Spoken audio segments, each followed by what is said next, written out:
Why are Europeans not as obese as Americans, despite consuming a lot of white bread, spaghetti, and butter?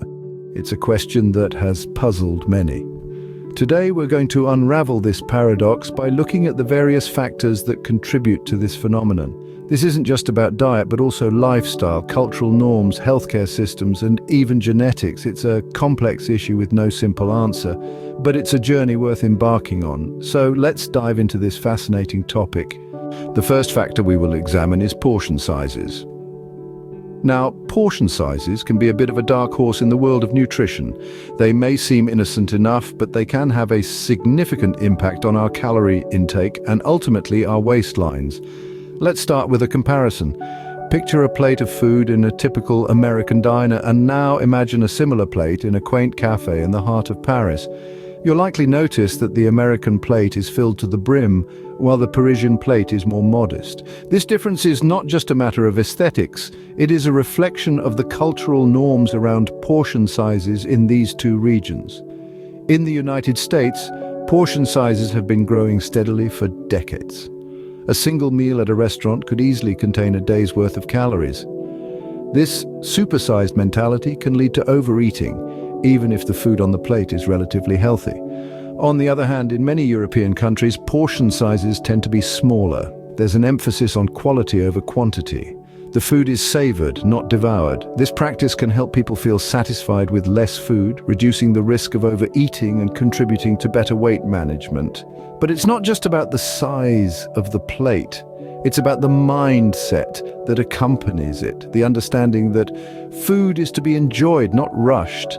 This mindset encourages a healthier relationship with food, and it's an integral part of the European dining experience. The impact of portion sizes on our health is quite significant. Next, we look at what makes up the diet. While it's true that Europeans consume a fair share of white bread, spaghetti, and butter, the overall composition of their diet differs significantly from that of the average American. The devil, as they say, is in the detail. Let's start with the basics. A balanced diet is key to maintaining good health and keeping our bodies functioning at their best. This involves consuming a wide range of foods in the right proportions, including carbohydrates, proteins, fats, vitamins, and minerals. Now, the European diet, despite including items like white bread and spaghetti, is typically more diverse and balanced. Meals often incorporate a variety of fresh fruits, vegetables, whole grains, lean proteins, and healthy fats. For example, the Mediterranean diet, common in countries like Italy and Greece, is renowned for its high content of fresh fruits, vegetables, olive oil, and fish. On the other hand, the American diet tends to be higher in processed foods, which often contain added sugars and unhealthy fats. These foods, while convenient and tasty, can lead to an excessive intake of calories, saturated fats, and sodium, while providing fewer essential nutrients. Furthermore, traditional foods across Europe often have a nutritional edge. Let's take France as an example. The French are known for their love of butter, cheese, and bread, yet they also frequently consume fresh fruits and vegetables, lean meats, and fish, which balance out their diet. In contrast, popular American dishes are often high in calories and low in nutrients. Think of fast food burgers, fries, and sugary sodas. While these foods can be enjoyed in moderation, they should not make up the bulk of one's diet. It's also worth mentioning that Europeans tend to consume alcohol moderately as part of meals, like a glass of wine with dinner, rather than in larger quantities on fewer occasions, which is often the case in America. So, while it may seem counterintuitive, the European diet, even with its bread, pasta, and butter, often provides a more balanced and nutrient-rich eating experience. The composition of our diet plays a crucial role in our overall health.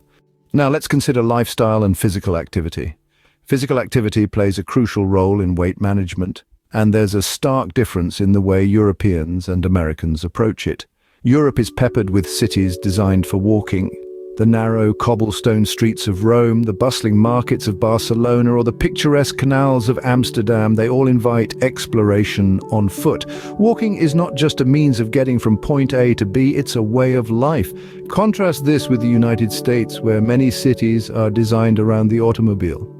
Wide highways and sprawling suburbs make it difficult, if not impossible, to get around without a car. This car-centric culture can lead to less physical activity overall. Europe's extensive public transportation systems also encourage more movement. In cities like London or Berlin, it's common to take the tube or the bus and then walk the rest of the way to your destination. This daily dose of activity, while seemingly small, adds up over time and contributes to overall fitness.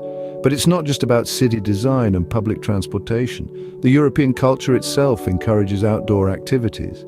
Whether it's cycling in the Dutch countryside, hiking in the Swiss Alps, or swimming in the Mediterranean Sea, Europeans are often found embracing the great outdoors. On the other hand, while there are certainly Americans who lead active lifestyles, the overall culture tends to be more sedentary. Long work hours, less vacation time, and a penchant for indoor entertainment can lead to less time spent being physically active.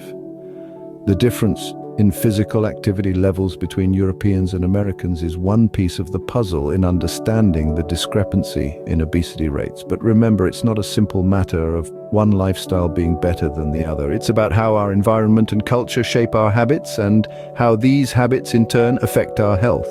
So next time you're deciding between taking the car or walking to the local store, remember, our lifestyle choices directly affect our weight and overall health. Moving on, we delve into cultural and social factors.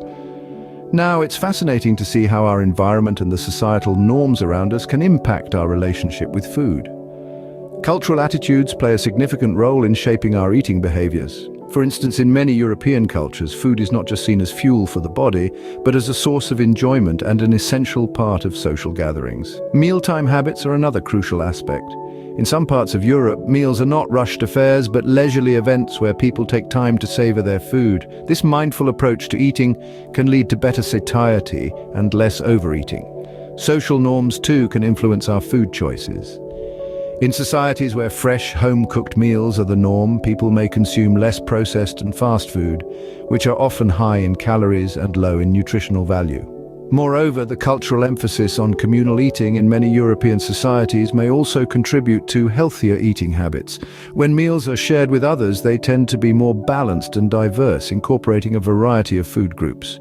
But let's not forget, these observations are broad generalizations and there's considerable variation within each culture. It's important to remember that every individual's eating habits are shaped by a complex interplay of personal, cultural, and societal factors. Our culture and social norms can greatly influence our eating habits. Now, let's talk about healthcare systems. The healthcare landscape plays a significant role in managing obesity. Access to healthcare is a fundamental aspect of this. In countries where healthcare is readily available and affordable, obesity rates tend to be lower. This is because regular checkups and proper medical advice can help individuals maintain a healthy weight. Preventative measures are another key component. Public health initiatives can educate people about the dangers of obesity and the benefits of a healthy lifestyle, leading to more informed food and exercise choices. Then we have public health campaigns.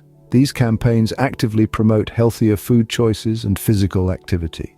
They also focus on raising awareness about the risks associated with obesity, including diabetes, heart disease, and certain types of cancer. In essence, the healthcare system can play a vital role in preventing obesity by promoting healthy lifestyle choices and providing access to necessary medical care. The role of healthcare systems in managing obesity cannot be underestimated. Finally, we examine genetic and biological factors. It's a fascinating field of study that reveals how our bodies handle the food we eat. You see, our genetic makeup influences how we metabolize food and store fat. It's a bit like each of us having a unique internal cookbook, dictating how we process and use the nutrients we consume. This means that two people could eat the exact same meal, but their bodies might react to and utilize that meal differently.